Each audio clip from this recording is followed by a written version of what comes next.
everyone, and welcome to tonight's webinar. I'm going to give it just 30 seconds for people to log on before I run through a couple introductions and housekeeping items.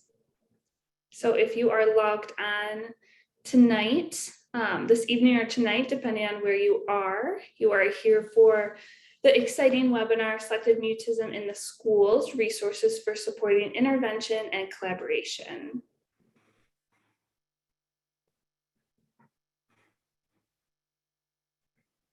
All right, let's get started.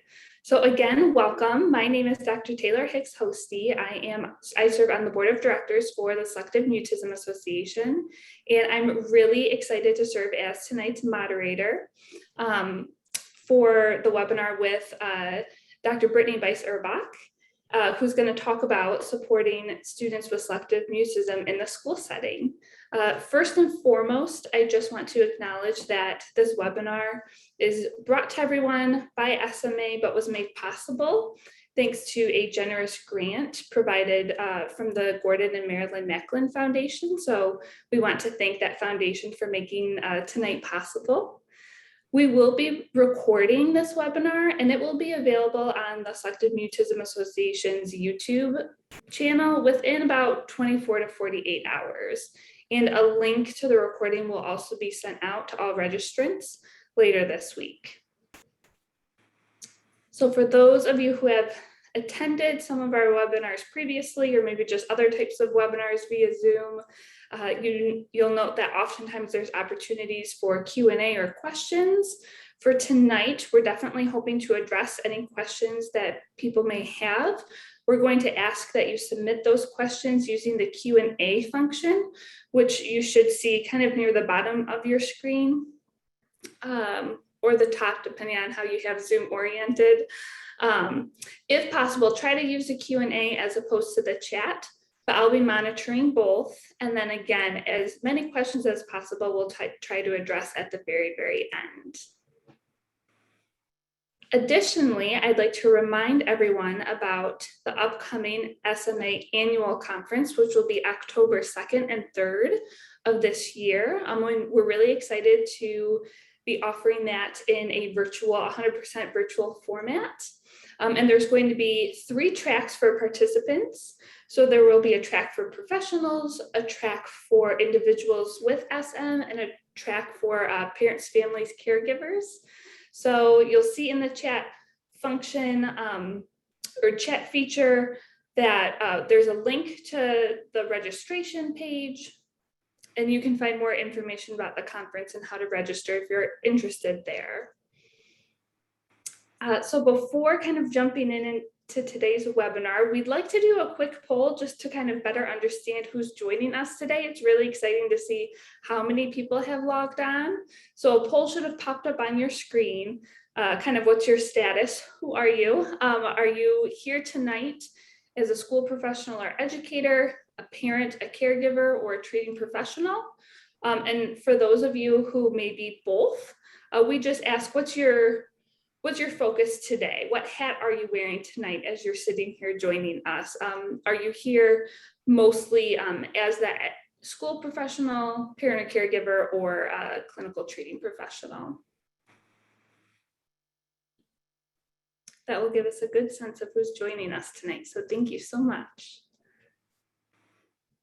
All right. So finally, I'd like to introduce Dr. Brittany Bice-Urbach. She is an assistant professor in the Department of Pediatrics at the Medical College of Wisconsin and a clinical psychologist at the Child Development Center at the Children's Hospital of Wisconsin. She has clinical expertise in treating children and adolescents with anxiety disorders using cognitive behavioral therapy approaches. And her primary focus is supporting children and teens with selective mutism. So at the Child Development Center, she offers assessments, individual therapy, conducts a lot of family school consultations, as well as provide training supports. She's participated in the Selective Mutism Training Institute, given several national presentations, for example, at the National Association of School Psychologists annual convention. And she also makes it a priority in her work to collaborate and train medical professionals, doctors, pediatrician, just to help promote that early detection and support of children with SM. So she comes with a wealth of knowledge and expertise, and really cool expertise in bridging that gap between, you know, clinical supports and school-based supports. So we're so excited to have her here today. So I will hand it off to her. Wonderful. Thank you, Dr. Hicks-Hosty, for introducing me. And I'm so glad to be here today. Talking about selective mutism in the schools is something that I'm very passionate about. And I'm excited to have an opportunity to have this webinar focused on resources for professionals in the school setting. And so the primary emphasis of what we'll be discussing today are those intervention supports and how to collaborate as a team for school staff and professionals in the school setting. I'm just going to move forward. Thank you again to Gordon and Marilyn Macklin and their foundation for bringing us this presentation today. As we look at our overview of what we'll be covering, we'll first talk just a bit about SM symptoms in the school and the long-term impacts of SM. We'll talk about collaborating on teams in school settings, engaging a child with SM in a school setting, classroom accommodations, more direct intervention supports, addressing ways to support children with SM through peers or their classmates, and briefly a discussion on IEPs and 504 plans. Now, as we think about the official DSM-5 diagnostic criteria for selective mutism, I think the most important thing to recognize is selective mutism is now housed in the area of an anxiety disorder, which is certainly a fitting place for it to be. The primary thing that we can see having a significant impact within the school setting is that selective mutism impacts a child's ability to engage and speak and communicate socially in certain settings. Often the first place we see this happening is difficulty communicating in the school setting. And this is despite the fact that a child is engaged and verbal and able to communicate when in a comfortable setting, such as their home setting. How we see this coming into play in a school setting, the reality is every child with selective mutism may look different. And so although there are some similarities that can occur, there's also a lot of variability within the diagnosis.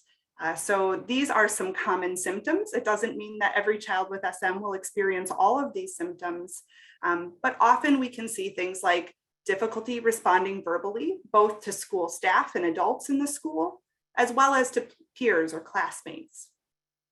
We see this having an impact on the ability to ask questions about schoolwork or ask for help. It also can impact a child's ability to engage in self-care needs, things like asking to use the restroom or asking to go to the nurse if they're injured or sick. We can see it having impact on certain academic tasks, things like having to read out loud in class, certain writing assignments, if it's an auditory testing situation, singing in music class, participating in morning meetings in school, or classroom presentations, where these may be more challenging activities for children to engage and participate in.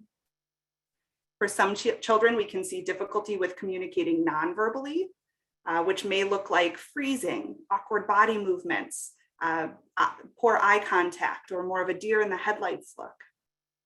And we can also see a longer latency in responding. So for a child who maybe will respond, it may take them longer from when a question is asked to when they're able to respond to that. And certainly as we think about selective mutism and its impact, there are not only short-term impacts, but also some long-term impacts if we're not fully addressing these symptoms. Academically, we can see it having an impact in the ability to assess a child's true abilities, as well as it can make it challenging to know areas of strength for the child as well as any potential challenges or places where a child may need further intervention support. Socially, although peers in the younger grades are often very accepting of a child with selective mutism, we can see that they may treat a child as younger or less capable than they truly are. And as children get older, especially when we reach those middle and high school years where peer groups are so important and we're getting together with larger groups and doing that more independently without the support of families, we can see that children with SM may struggle to make new friendships as well as maintain or sustain the friendships they have. We've already talked a bit about those self-advocacy skills that can be more challenging.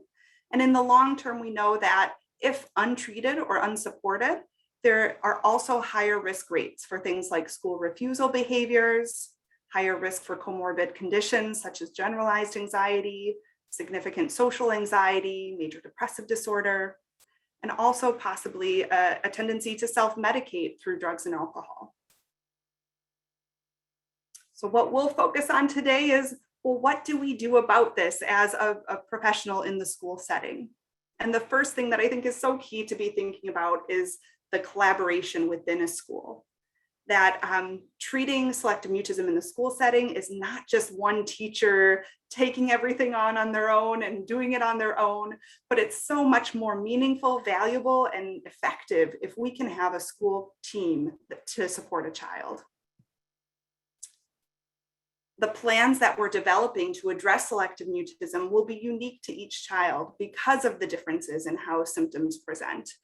And additionally, where a child maybe is in their treatment, so that someone who has been working on speaking and maybe is in a better, a more successful place with communication in the school setting might have different goals and plans than someone who we're just starting to come up with a plan.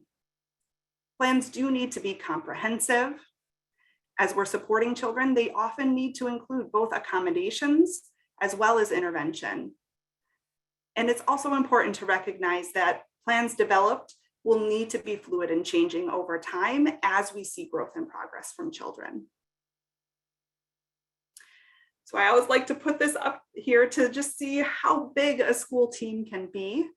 Not only does it include those primary people like a classroom teacher, potentially a special education teacher if the child has qualified for special education, potentially a school psychologist or school counselor. There are all of these other individuals that may have opportunities to engage and communicate with a child with SM. And so although they may not always be the primary supports for a child with SM, they absolutely have the opportunity to engage with them in the school setting and therefore need better understanding about how we support a child in the school setting. And in addition to that, we also have these outside team members, which absolutely includes parents and families. It includes any outside treating professionals and potentially siblings, other classmates, or potentially even a neighbor that attends the school that might be a stimulus for speech for the child. And so we need to expand and think about the big picture as we're trying to support a child with SM. The way that we address selective mutism in the school setting also requires that we are meeting more regularly and thinking about the plans that we're developing on a more regular basis. So I just put out a timeline of some general times where it's valuable to meet as a team, come together and make some decisions about what we need to be doing to support a child moving forward. One of those critical times is before the school year even starts. This is especially true if we know of a child who's coming into our class with a diagnosis of selective mutism. During that time, it's important to provide some training to staff so that they can better understand selective mutism and ways to support a child. It's an opportunity to work on warm-up practice, fade-ins, and exposure practices with certain staff. It's a time to connect with families and make recommendations to families about what they can be doing, such as scheduling play dates with classmates that are going to be in their class for the next year, coming to the playground or walking around the school building to help the child get verbal with their parent prior to the school year starting in the school setting. We also can review the school plan of what are the accommodation and intervention supports we're planning on putting in place for the next year. Once the school year starts, we want to make sure that we're reviewing those goals and plans. We're coordinating services. It's always good to have one person in the school who might be the primary coordinator, making sure that information is given to anyone who might be a part of the intervention process. So if we're now moving and adding in a specials teacher, that information needs to get communicated and someone needs to be in charge of doing that. And also that helps with just maintaining that communication throughout the year. As the year progresses, again, meeting times happen based on growth and progress. So as we're making changes and seeing progress, those are the times to adapt or change the accommodation plans in place, as well as the intervention plan. And lastly, at the end of the year, that's an opportunity to potentially fade in or do a warm handoff with new school staff. So if we know who the teacher will be for next year, utilizing a teacher that the child potentially already speaks to as a fade-in opportunity to bring in the new teacher for next year. We can review those plans again for the next year and talk about what are some things that parents and families can be doing over the summer. I always like to break it apart as we think about the staff within a school setting. There are really two different groups of individuals that fall into individuals that may have contact with a child with SM. We have our core group, our core team that's working on the direct intervention to increase and elicit verbalization. But we also have all of the other staff members that may be participating in the child's life and may have opportunities to engage with the child, but aren't directly in the intervention process. So for example, someone who might, an administrator who might be at the front of the building to welcome people in the morning, or someone that works in the lunchroom or at recess, an aide that comes into the classroom. And so all of those individuals would benefit from having some knowledge and understanding about selective mutism and some general strategies of what's beneficial to do or potentially harmful. And I think it's valuable to think about this behavioral reinforcement cycle as a way of understanding why those individuals also should better understand selective mutism. So this cycle is something we see for many anxiety disorders, but I'm just briefly going to talk through an example of maybe how this happens for a child with SM. So for this example, say we have Jack, and Jack is asked a question by his teacher. Jack, how was your weekend? When that trigger happens, the question of how was your weekend, where there's a verbal expectation, a verbal response expectation, Jack may become anxious, avoidant, inhibited, and not say anything. When that happens, it not only is uncomfortable for Jack, but as a teacher, the teacher may start to experience some anxiousness. Oh, Jack hasn't said anything. Why isn't Jack saying anything? What should I do next? And often that leads to some level of a rescue behavior. That could be the teacher answering for him, oh, I bet your weekend was great. It could be the teacher just passing on and moving on to the next student. Or maybe a friend says, oh, I hung out with Jack this weekend. We had a lot of fun. All of these things rescue the child, don't lead to an expectation to speak. They may decrease our anxiety in the moment, both Jack's and his teachers, but it reinforces the likelihood of not communicating in a future opportunity. The challenge with verbal communication is, unlike some other anxiety disorders, this is something that happens hundreds, if not thousands of times within a school day. And so we can see this reinforcing cycle happening quite a bit, especially if we think about it across the number of staff that are in a school. So there are some general recommendations of things to be doing and things to be avoiding. First off, if we know that the child is not verbal with a staff member, so they have not ever in previous opportunities or engagements verbalized to the staff member, some general recommendations would be, one, keeping a safe, comfortable, and nurturing environment, a place where the child feels safe and comfortable. If we are going to speak with the child, trying to use statements instead of questions. So instead of how are you doing, it's good to see you, nice to see you today, things like that. If we need the child to do something for us, instead of asking a question, we can use declarative sentences or commands. So instead of, do you want to come over to my desk, which is more an indirect question, we can ask something like, or we can say something like, come over to my desk.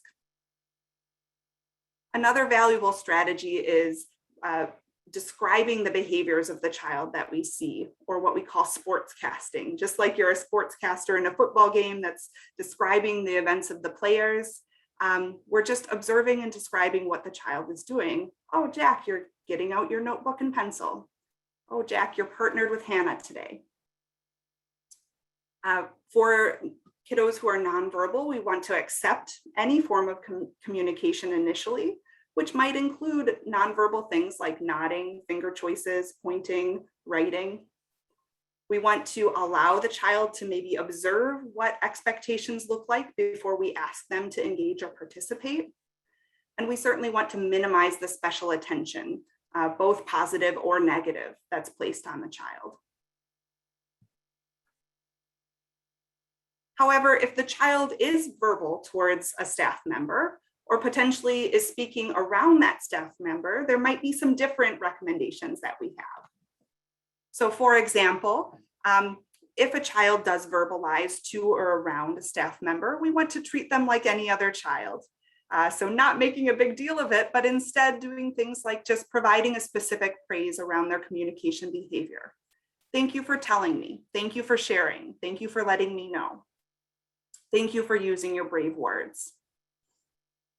We can also just reflect back what the child has said.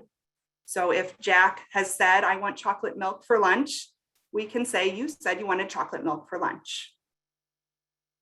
If we are trying to elicit communication from the child in this setting, instead of using open-ended questions initially, it's beneficial to use things like forced choice questions, where we're giving options for the child to respond to.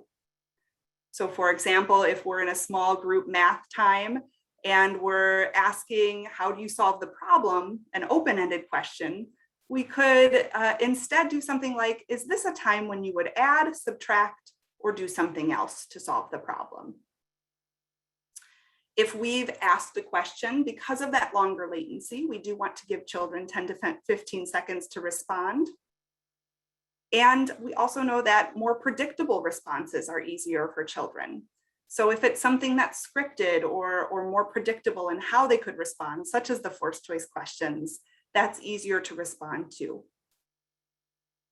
Lastly, for individuals where they may not, the child may not directly be speaking to the teacher or other staff member, but is speaking around that individual, it's also okay to do what we call intercepting speech. This is a situation in which if we can hear and understand what the child has said to somebody else, say they're talking with a peer and they say, oh, the answer to this problem is 6.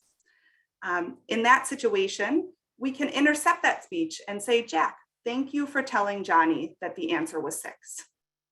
This allows Jack to understand that I'm hearing what he's saying and it's safe and comfortable and not going to lead to further questions.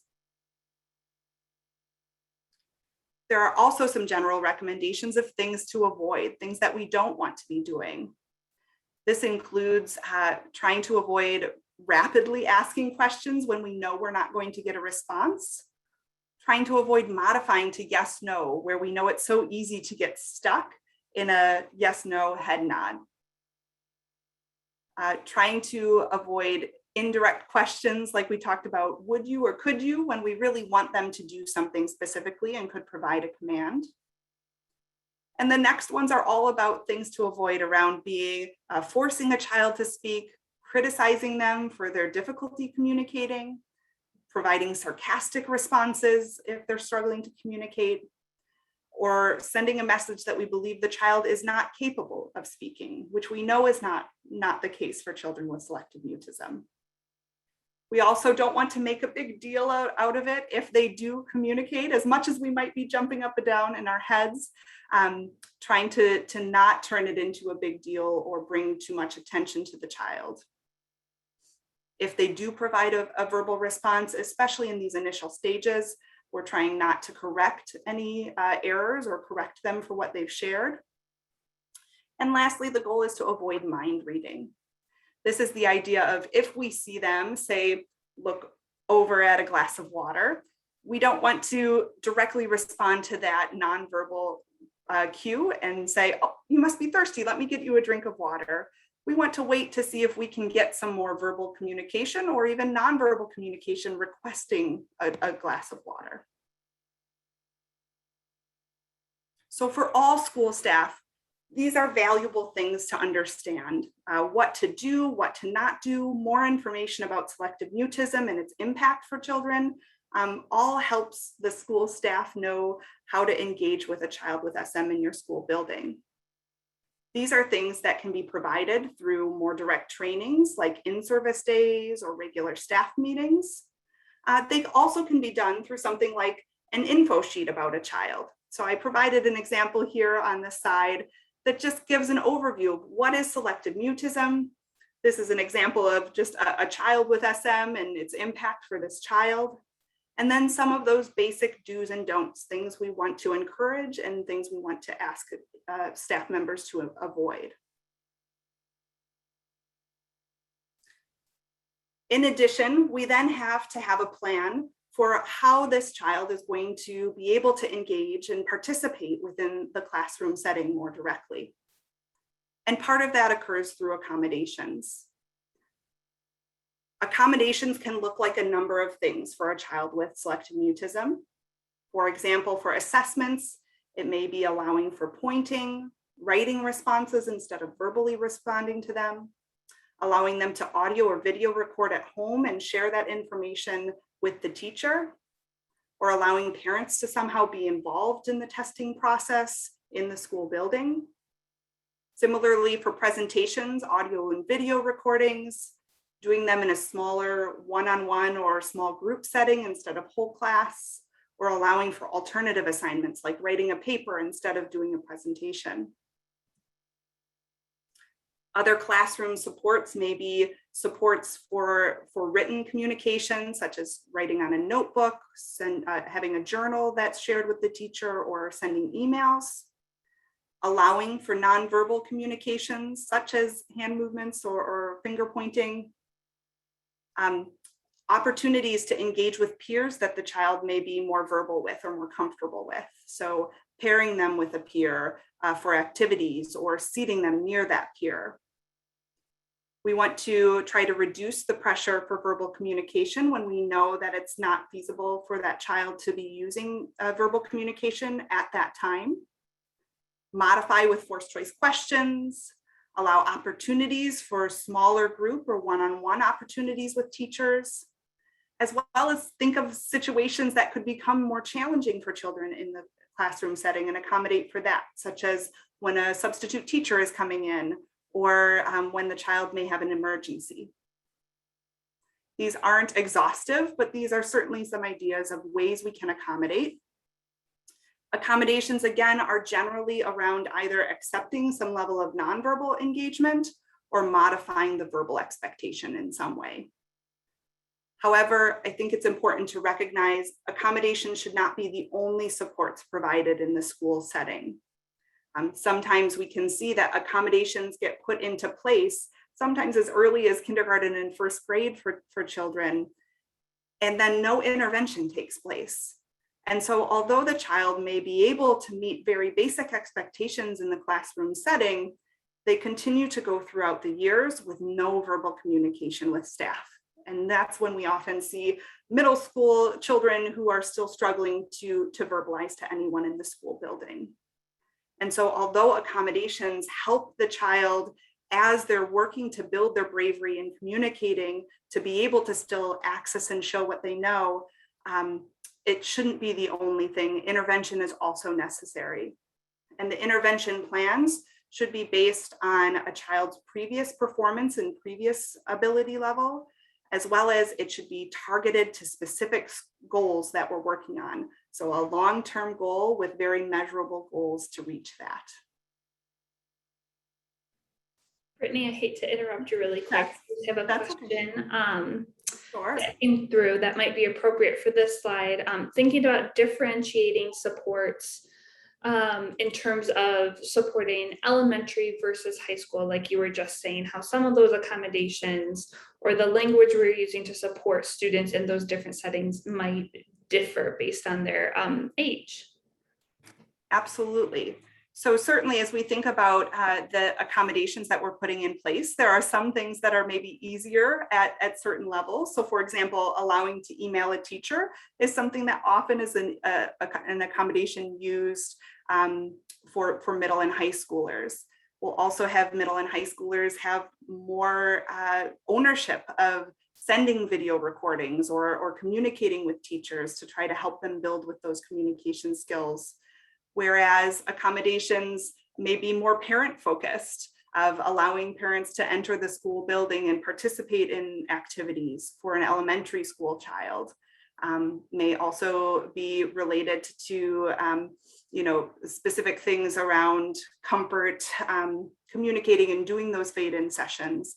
So certainly there is a need to adapt or change that across the years, and not only based on where the child is in their growth with communication, because that can vary quite a bit, even in elementary versus middle versus high school, but also across the different school settings. Middle and high school also incorporate just more staff. So accommodations often have to be around the fact that now instead of just one teacher, we have 5, 6, 7, 8 core teachers that are all involved in the process. And so it's important to consider that as we're thinking about the accommodation plans. Wonderful. And then just related to this slide as well, if you could provide a little bit more clarification on bullet point 2 about accommodations shouldn't be the only school approach. Absolutely. So the idea there is, although accommodations may be necessary to help a child be able to access and engage in the school setting and be able to demonstrate their knowledge in the school setting without getting in trouble for not being able to do that verbally, the other primary component is intervention. That we do want to have some direct intervention supports in order to ensure that a child is moving towards verbal communication. And so that's something that we'll talk about in our next slides, would be the area of direct intervention. And specific for strategies for direct intervention, I think it's always important to recognize that a child's comfort communicating is often based on 3 core things. One would be the audience. Who is around while the child is being expected to verbalize? Generally, we see kiddos being more comfortable in a one-on-one or small group setting than in a large group setting. Also, the performance-based expectations. What's the expectation for the conversation? Is it answering a one-word response or something scripted? Or is it something more open-ended and vague or hard to understand? Children are going to be able to feel more comfortable with those easier, concrete, shorter responses than there's longer, open-ended, abstract responses. We also see familiarity being an impact, not only with the person that they're speaking with. So they're going to generally speak more to someone comfortable than uncomfortable, but also the topic that they're discussing. So I love to talk about things of interest to me. I'm less interested in talking about things that I don't know much about. And so as we're trying to intervene and address these symptoms in the school setting, we want to be mindful of these 3 factors. And as we're making plans to intervene or working towards verbal communication, our goal is to maybe change one of these at one time, but not more than one at a time. So for example, if we are trying to add in a new conversational partner, someone like a teacher in the classroom, we want to have low performance expectations. We want to have a small audience, maybe just the parent, the child, and the new teacher. And so as we're working to increase to just maybe single word responses, the only thing that we're changing is adding in that new individual. And so these intervention components are not necessarily done with the entire school staff, but often a core team of individuals who will be more directly involved in intervening with the child. Again, this usually is school psychologist, school counselor, special ed teacher if they're in special education, or primary teachers. There are some specific training and planning things that these individuals would need to be focused on. One is specific training to better understand some of these intervention strategies, like fading in, forced choice questions, being flexible or using flexible grouping in the classroom setting. Additionally, there need to be some discussions as a team about how we're going to address possible challenges in the classroom before they happen, instead of waiting until after an issue occurs and then having to do damage control around that. So we know that there can be challenges if a substitute teacher is coming in, or there's a new aide entering the classroom, or if a peer makes a comment that's unexpected. And so having a plan of how we as a team are going to address that helps ensure that we're all doing that consistently. Teams also work on setting goals together. What are the goals? What are we hoping to work on and improve for this child related to their verbal communication? And then how are we tracking and monitoring this progress over time? So 3 core strategies that I wanted to talk about today are exposure hierarchies, fade-in opportunities, and reinforcement systems. So specific to the exposure hierarchy, when we're thinking about anxiety in general, I like to use this comic as a way to really explain it, that for this little bird, anxiety is so high that this giant wall has come up for the bird. However, to anyone else, they may not see that wall. They don't see that it exists. They don't see that it's there. But for the child with selective mutism, that wall feels unsurmountable, something that they cannot get past. So exposure hierarchies or bravery ladders are ways of trying to set some gradual steps to help the child approach communication goals as a way to cross over that wall. If we take one small step at a time and build on those skills over time, we're able to reach longer term goals without having anxiety potentially be the barrier that stops us. For an exposure hierarchy, what we're generally doing is developing a list of talking scenarios or communication goals. So for example, if our long-term goal is asking a question to the teacher, we can break that down into very small steps of how we might work towards getting to the place of verbally asking a question to the teacher. From that, we then rank those from things that would be easiest or most comfortable for the child to do to things that would be more challenging. And again, that can depend on the age of the child. With our young kiddos, we may not be getting their input all the time and what those steps are. We might be developing that and putting it in place for the child. But certainly once we reach middle and high school, we need the child's buy-in to participate in these goal setting opportunities, to think about what some of those steps and strategies would be, and to talk about what their comfort level would be. Sometimes what we think is going to be most comfortable is not the case for a child. And so we need their feedback to help kind of rank their comfort level with these different scenarios. So here's just a more broad example. Our ladders can be more broad or more specific, depending on the specific goals that we're working on. So for this example, the child was working on getting more comfortable answering questions in front of groups of people. So we start here at the bottom and build up to the top. With that goal in mind, it maybe started with a child answering questions from a familiar family member at home, then doing that in the school setting, then incorporating a teacher in, adding peers in gradually until we got to a smaller group and then a larger group. So where we start is a more comfortable, easier goal for the child to reach, and we gradually move our way up. This is a more specific goal, an example that was used for a middle school child who really wanted, she loved to share about her days and her weeks and what was happening in her life, and had a teacher she really cared about and wanted to feel comfortable doing that with her.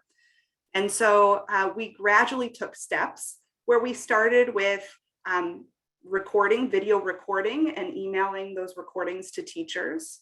We moved to sharing that over the phone, then sharing it with the door cracked and the teacher outside the door, and gradually moving the teacher into the classroom, and then finally at the table together. So this ladder we took step by step. We're not jumping ahead, we're working one step at a time, but this not only allows an individual to see that growth and progress over time, but it also helps the whole team know what is our next step. If we're successful here, where do we move after we've had 3 to 5 successes at one level? And so this is a way to gradually move up to higher expectations for verbalization and higher goals. With that, I always say it's important to have a plan B. Sometimes we think we've got it down and we've got it right, and all of those steps are just the way we should have them, and we hit the wall of anxiety again, and a step was too big and the child is not comfortable engaging. In that case, it's about trying to be creative. How can we break that step down even further? Or also kind of moving back a step to help the child still feel that they're having success. When we do have those errors, it's always okay to take ownership of the error itself. So I'll say, Dr. Brittany did it. She wasn't really thinking about this one. That's on me, that's not on you, because we don't want the child to feel like they're not capable of continuing to progress. As we're intervening with children, I think it's always valuable to think about creativity and fun, because just like for any child, if we have something that's too scripted, too performance-based, and it feels like a task to be doing, the child is going to feel less comfortable doing that. But if we can make it fun based on their talents and interests, children will be less inhibited and able to reach some of those goals. So I just wanted to give some examples of how we've seen this play out from elementary school, middle, and high school students. For example, in elementary school, we'll often use things like a lunch bunch. That's something that kids feel very proud to be able to have their own lunch bunch and invite friends to the lunch bunch. And we generally start with maybe 1 or 2 close friends, where we're trying to get the child verbalizing with 1 or 2 close friends. And then we might add in new peers within the class that the child feels less comfortable with, or other staff members may join into a lunch bunch. It's an opportunity to fade people in away from the whole class setting. We've also had situations, one kiddo loved the would you rather questions. And so his teacher utilized a flexible pairing. Instead of a morning meeting being a share to the whole group, they would break up into pairs and share one would you rather question back and forth. And he started with his most comfortable friends in the class and moved to all of the peers in the classroom.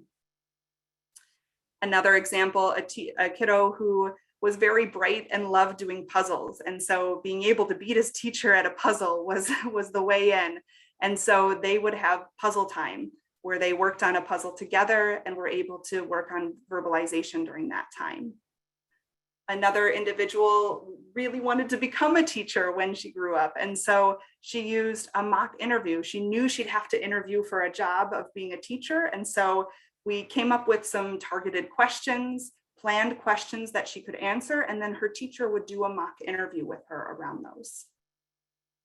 As we get to middle school, we can see technology being really helpful. Things like using videos, or even meeting on virtual formats to do a game of Uno can sometimes help the child feel more comfortable. I think what we saw with the COVID pandemic is that sometimes the virtual formats can be actually more beneficial for kiddos with SM, because they can be in their comfortable home setting while verbalizing with a teacher from a different setting. So spending a few minutes playing an Uno game can sometimes be a buy-in that helps transfer to verbal communication in the school setting. For example, with one of our high schoolers, we had a kiddo who was able to finally verbalize to a school staff member for the first time in high school after having the opportunity to do just a 5-minute game once a week for a period of weeks with his band teacher. And when they finally were back in person, he was able to then go to the band teacher and tell him when he wasn't feeling well. And so all of these creative strategies can help us reach some better improvements in verbal communication in the school setting. Often that's done through one-on-one opportunities. We know initially as children are getting more comfortable verbalizing, the more we can make it one-on-one or small group, the better. And so we can think of creative times throughout our day when we might be able to incorporate these situations, such as before the school year even starts. It might be a fade-in with a teacher with the parents present, or the student coming to help set up the classroom before the school year starts. It might be time before or after school when there aren't students present, or during lunch hour or recess time. It may be flexible grouping in the classroom so that maybe the child can be one-on-one or in a small group with the teacher instead of being asked questions in the whole group setting.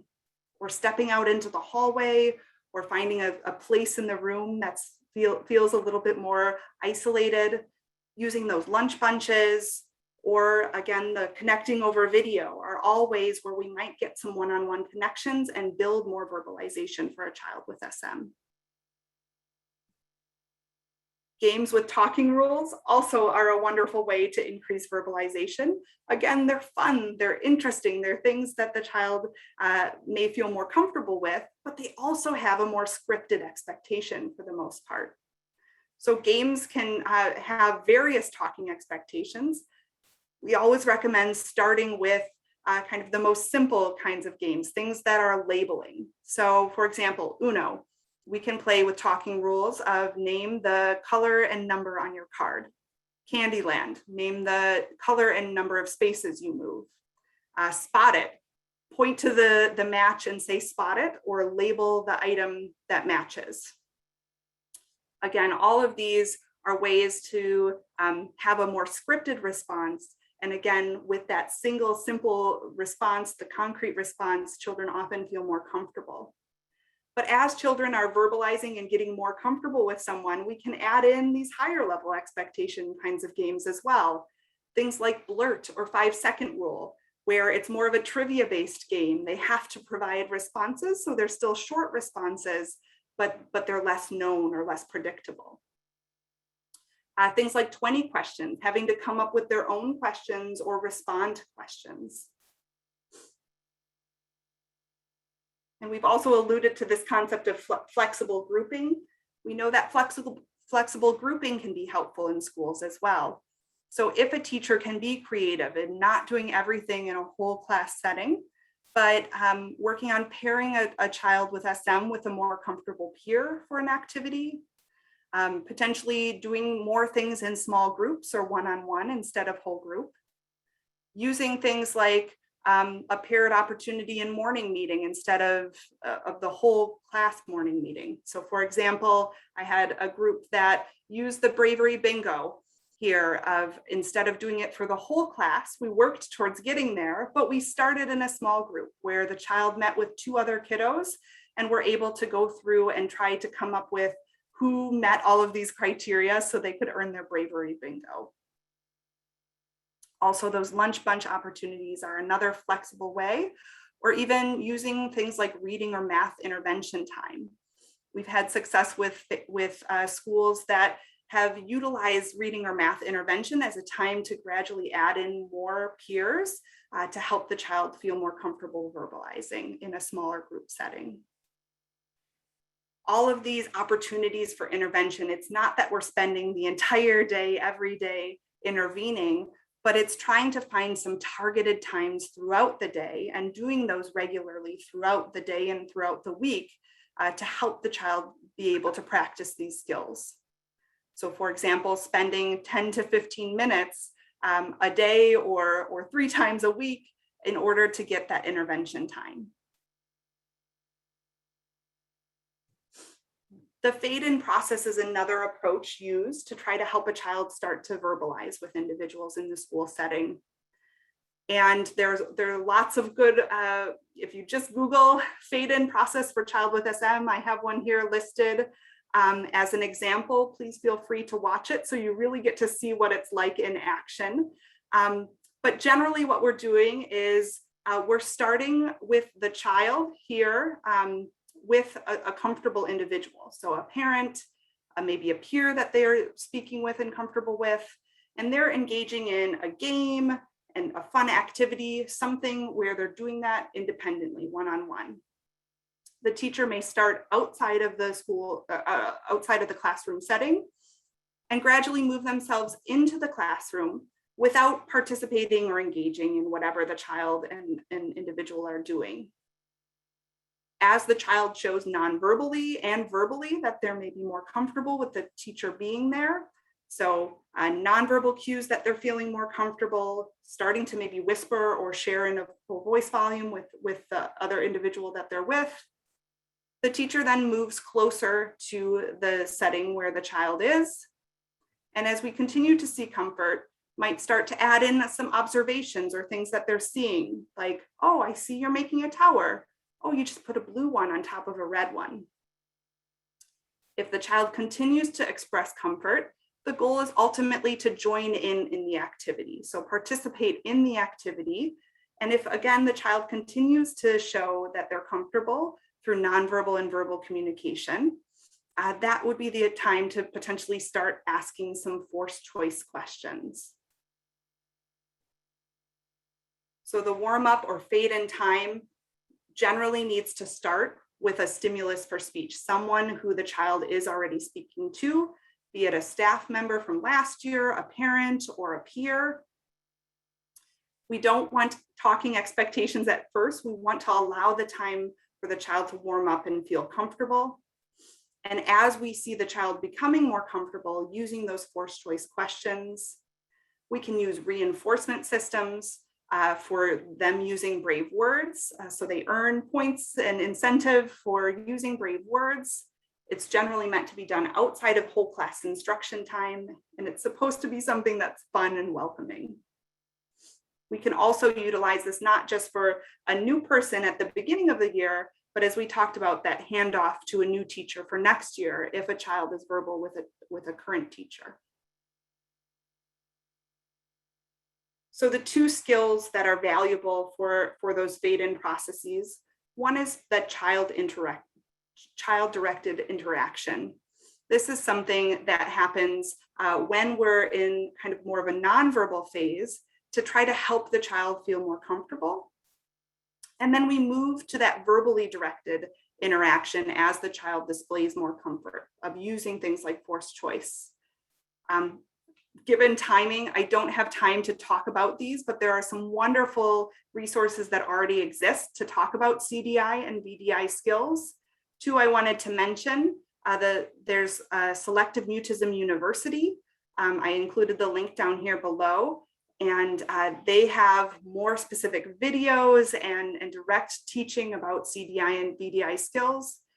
There's also a webinar completed by Dr. Bussman on Selective Mutism 101 that covers these CDI and VDI skills. Lastly, reinforcement for brave talking can also be an important process as we're trying to get a child to feel more comfortable. So as we're putting expectations through those exposure hierarchies, through those fade-in processes, we want to reinforce a child's bravery and being able to use their brave words. And so they can earn points or earn stickers for verbalizing and sharing or reaching goals that they've been setting. So after a child verbalizes, they earn that reinforcement, and that reinforcement, which can look like some of the things we're seeing here on the side, if they earn X number of points or if they reach their goal for the week, that can earn them more direct incentive. Incentives definitely vary based on the age of the child. As we think about elementary school kiddos, it might be the sticker and getting to go to the prize box that's motivating. Whereas for older kiddos, we might need some bigger incentives where we're including family in being able to earn things like access to a phone or water bottle that they really want to purchase, or a Lego build that they're really excited to own. And so those things require higher expectations, but are maybe more motivating for older kiddos.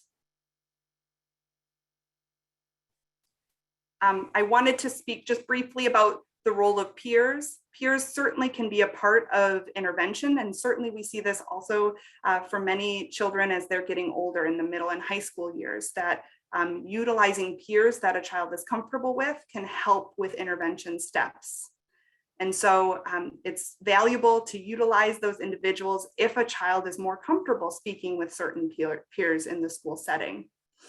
The main thing we want to avoid is just avoiding that the child is speaking, the peer is speaking for the child with SM, or sending the message that they don't feel that the child with SM is capable of verbalizing. And potentially there needs to be a discussion directly with a peer or even with the whole class about selective mutism and how we can support a child in our class with selective mutism. So some things to cover would be, this child is working on building their bravery and speaking in school. Let's include them and not put pressure on them to speak. Let's treat them like any other child if they do verbalize.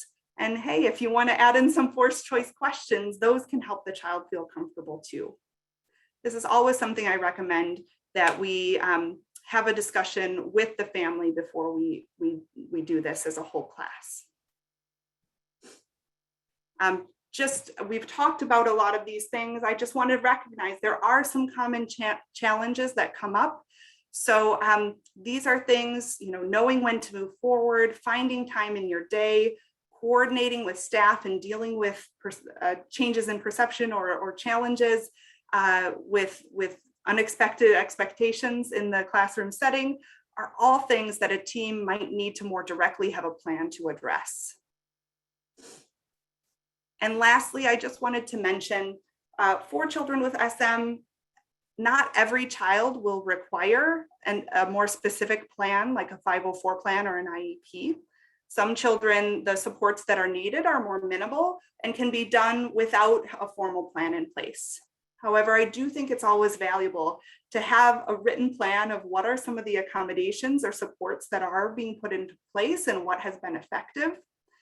And again, moving towards a 504 plan or an IEP if we're seeing more of a functional impairment in the classroom setting, if we're seeing the level of accommodation needing to be so significant that it's beyond what a teacher can be doing on their own time. And certainly if it's also having an impact on academic functioning in some sort of way. I just wanted to mention a lot of what we discussed today is based on a toolkit that was developed by the Selective Mutism Association called the SMA Educators Toolkit. It's a wonderful resource to just provide a good overview to staff about selective mutism and supporting it in the school setting. There are also a number of websites, books, and classroom books if we're wanting to teach this to children or help children better understand selective mutism that can be helpful to utilize. So again, these are all resources for you to peruse. Feel free to come back to the recorded presentation and take a look at all of this information. But I thank you for your time today and want to open up to any questions that anyone may have. Thanks, Brittany, for that lovely presentation. And I'm just going to apologize in advance because I know we're near the end of our time and a ton of questions flooded in kind of near the end. Sure. I'm still kind of sifting through them. I'll try to pull out a couple. One question that you may or may not have addressed, but to help school teams really differentiate to go down a 504 versus an IEP path. what data may be used to make that decision of what level of support is most appropriate? Sure. I think certainly one of the places is if we're seeing the level of intervention or the level of time for intervening with a child is beyond what a teacher is feeling that they can do in the classroom setting or in their own time, then the support of a special education teacher can be one valuable thing because it's someone more specifically targeting goals around increasing verbalization and having goals there about that. The secondary thing that I would recommend is just considering if there are more significant academic impacts. So for example, we sometimes can see writing be an area of challenge for kiddos with SM, especially as we're getting into middle and high school, and it's having to share your own personal views or personal opinions about things. And so if we're having to make adjustments or modifications in the curriculum in some sort of way, that would be a time where we might also want to look at an IEP instead. Wonderful, thank you for that. And I'll just add to the school may also be taking that holistic approach of, yes, our academics being impacted, but also then that social emotional development as well, and what types of goals may need to be addressed through an IEP if a 504 level of support isn't quite sufficient at time. Absolutely. I know a couple of people commented having a difficulty really collaborating with school staff in terms of, feeling like sharing resources, but staff are either overwhelmed or not having the time to really dive into them. Any recommendation on that collaboration piece? Absolutely. So certainly I absolutely recognize that challenge. And I think there's quite a variability across schools and school teams. I think the more training that can be done to really help people get some buy-in, the better. Also, if there are school staff that have seen success with some of these strategies, if we can bring them into the mix and have them be someone encouraging taking these extra steps, that goes a lot further than a parent just asking for it. And so if we can utilize those staff members who can say, hey, I actually did this and it worked and it wasn't as much time as you would actually think, that can certainly be a helpful strategy as well. Definitely. I would just add to that, thinking creatively with school staff, we know that sometimes, given the current nature of school protocols, families might not be allowed into school buildings, where then you lose sometimes the opportunity for one-on-one interaction to model some of the strategies and showcase right in front of everyone how they work. So you may have to be creative with your team and potentially how to do some of those warm handoffs via Zoom, or to meet outside of the school building, on the playground, in the parking lot, whatever might work for your school team, because we know that families often play that key role in modeling the strategies that have worked, either in the home setting or the community setting. Absolutely. And I think, Zoom is one that individuals were really concerned about how kiddos with SM would adapt to being on Zoom. And although it varies for each kiddo, I've seen a lot of success in utilizing Zoom as an approach. Wonderful. One question too I also wanted to bring up is, should we be explicitly telling students, these are the steps of your brave ladder or fear hierarchy, and this is the one we're going to tackle today? That was a question that came up a few times. Sure. I think that that's something that can vary a bit by the age of the child.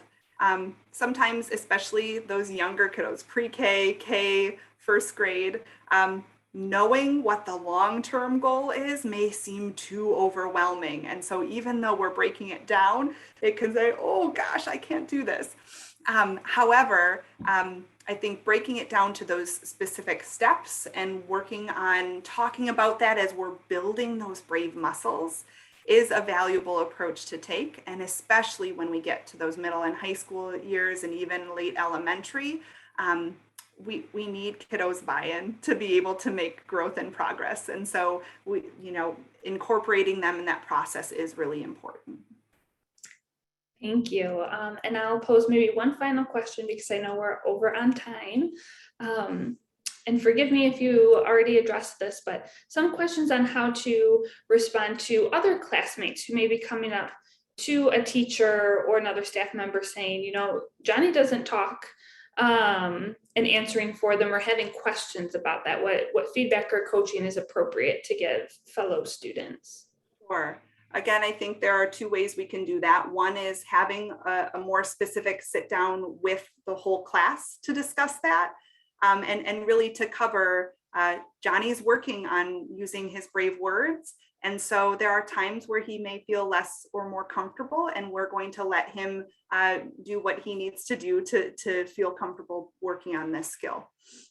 The Selective Mutism or Educators Toolkit has some really great examples of how we could have that conversation with the whole class. But we can also address it in the moment when it happens, because even with all of that prep and support, we still know it happens sometimes. And so within that, I often include something of, thank you for sharing. Johnny is working on his brave words. And so we're going to let him continue to work on being brave, because we know that he can speak and he's working on being brave with that. So we certainly want to send the message that we know he's capable. It's not that he can't talk, and he's working on these skills and building his bravery.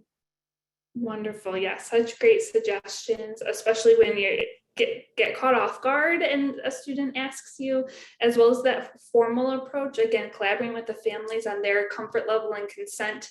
There's, children's books that can be used to help facilitate that if need be, facilitate that group discussion if parents or guardians are comfortable with that, as well as then gauging parent consent if we're doing more small group practice sessions, right? I had a question about how do we use peers during those practices? Can we pull them one-on-one? When's appropriate to do so? So I think just collaboration with all parties is key. Absolutely. Absolutely. Well, thank you so much. Again, I know a lot of people love the slides and we're asking about those resources. So again, this recorded webinar will be available on SMA's YouTube page. The link to the recording will be sent directly to those who participated today. In addition, you can access the SMA Educator Toolkit, which I know that link was posted in the chat box, I think a few different times. It's also on the SMA website. And then typically, slides are sent out in a PDF form following the presentation as well. So there's going to be a wealth of resources available, and then some additional ones on the SMA website. And I included my email as well. So if anyone has some more direct questions that they would like to have answered, please feel free to reach out to me. Wonderful. Thank you again, everyone who took time out of their evening to attend. So many wonderful questions. I apologize, the ones that we didn't get to. This provides us really good information to help potentially produce more resources for people for things that weren't necessarily addressed today. So thank you again for everyone's wonderful conversation and participation. Thank you, everyone, for your time.